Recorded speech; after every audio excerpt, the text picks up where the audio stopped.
नमस्कार। आज के इस विश्लेषण में हम भारत के क्रिमिनल हिस्ट्री के एक ऐसे केस की बात करेंगे जिसने उस वक्त पूरे देश को हिलाकर रख दिया था। 1995 का तंदूर मर्डर केस। ये सच में बहुत ही चिलिंग घटना है। तो चलिए बिना वक्त गवाए सीधे उस रात के घटनाक्रम पर चलते हैं और समझने की कोशिश करते हैं कि आखिर वहां हुआ क्या था। तसव्वुर कीजिए, 2 जुलाई 1995 की आधी रात, दिल्ली का कनॉट प्लेस एरिया। कांस्टेबल अब्दुल नजीर कुंजू और होमगार्ड चंद्रपाल अपनी नॉर्मल नाइट पेट्रोल पर निकले थे। सब कुछ बिल्कुल शांत था। तभी उन्हें बाघिया बारबेक्यू नाम के एक रेस्टोरेंट से बहुत सारा धुआं निकलता हुआ दिखा। अब चौंकाने वाली बात यह थी कि वो रेस्टोरेंट उस वक्त पूरी तरह से बंद था।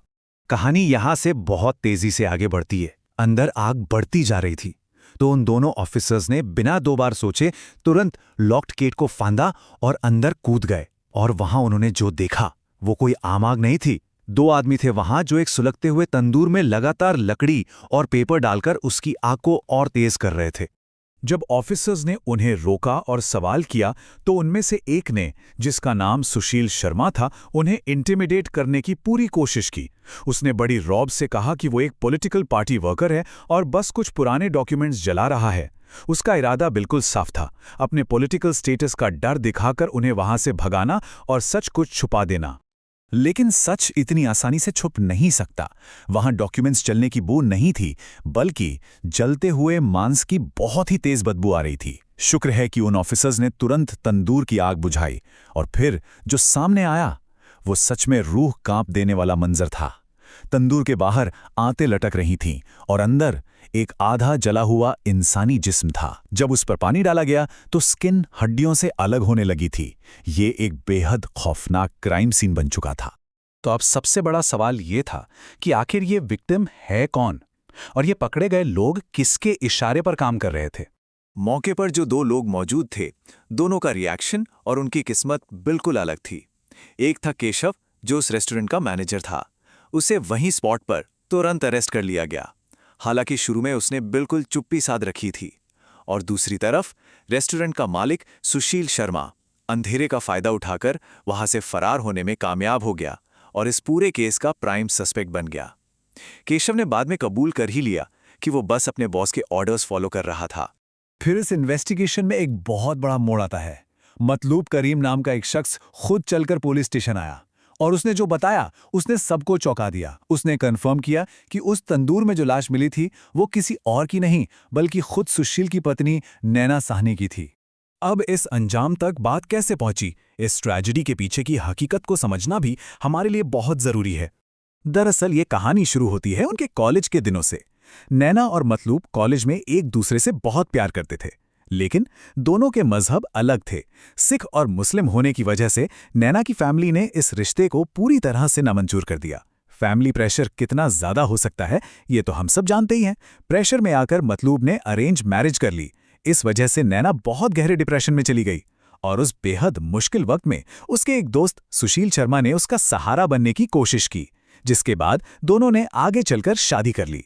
पर सैड पार्ट ये है कि इस शादी के बाद चीजें ठीक होने के बजाय अब्यूज, वायलेंस और जल्दी ही एक मर्डर तक पहुंच गई। देखिए, सुशील बिल्कुल एक डबल लाइफ जी रहा था। दुनिया की नजरों में वो एक बहुत ही prominent, well connected youth politician था। वो हर हफ्ते छतरपुर मंदिर जाता था, आम लोग उसकी काफी इज्जत करते थे। लेकिन बंद दरवाजों के पीछे की हकीकत एकदम उल्टी थी। वो अंदर से बेहद इनसिक्योर था, भयंकर शराब पीता था और नैना पर इतना कंट्रोल रखता था कि कई बार उसे फ्लैट के अंदर तक लॉक करके जाता था। हर रिश्ते की एक सहने की हद होती है ना? सुशील का अब्यूज इस हद तक बढ़ चुका था कि एक दिन उसने नैना को डराने के लिए जानबूझकर अपने पास रखी गन से मिस फायर तक किया। ऊपर से जब नैना को यह पता चला कि सुशील का किसी और के साथ एक्स्ट्रा मैरिटल अफेयर चल रहा है तो वो अंदर से पूरी तरह टूट चुकी थी। इस टॉक्सिक माहौल से निकलने के लिए उसने हमेशा के लिए ऑस्ट्रेलिया भाग जाने का बड़ा फैसला लिया और मतलूब एक दोस्त होने के नाते उसकी नई शुरुआत में मदद करने के लिए राजी हो गया। और फिर आता है 2 जुलाई 1995 का वो धूप ढलने के बाद का वक्त। जब सुशील फ्लैट पर वापस आया तो उसने देखा नैना फोन पर किसी से बात कर रही है और उसे देखते ही नैना ने जल्दी से फोन काट दिया। सुशील, जिसके दिमाग में पहले ही शक का कीड़ा था, उसने तुरंत फोन का रीडायल बटन दबाया और गैस कीजिए दूसरी तरफ आवाज किसकी थी? मतलूब की। शराब का नशा और उस पर से बेइंतहा जलन। उस रात बेडरूम में दोनों के बीच एक बहुत ही वायलेंट झगड़ा शुरू हो गया। गुस्से में अपना आपा खोकर सुशील ने अपनी गन निकाली और नैना को वहीं गोली मार दी। फिर एक बेहद ही ठंडे दिमाग से बनाया गया प्लान शुरू हुआ।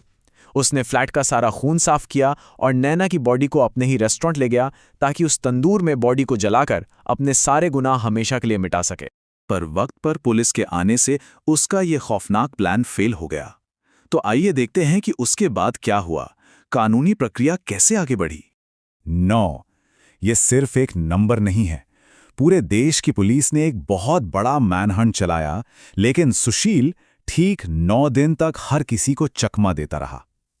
आखिरकार पूरे 9 दिनों की भागदौड़ के बाद उसने बैंगलोर पुलिस के सामने खुद को सरेंडर कर दिया। अब सरेंडर करने का मतलब सच बोलना तो होता नहीं है। इंटेरोगेशन में सुशील लगातार मुकरता रहा कि मेरा इस मर्डर से या लाश जलाने से कोई लेना देना नहीं है। पर उसे नहीं पता था कि पुलिस के पास उनके सबसे बड़े गवाह मौजूद थे, पेट्रोल ऑफिसर्स कंजू और चंद्रपाल।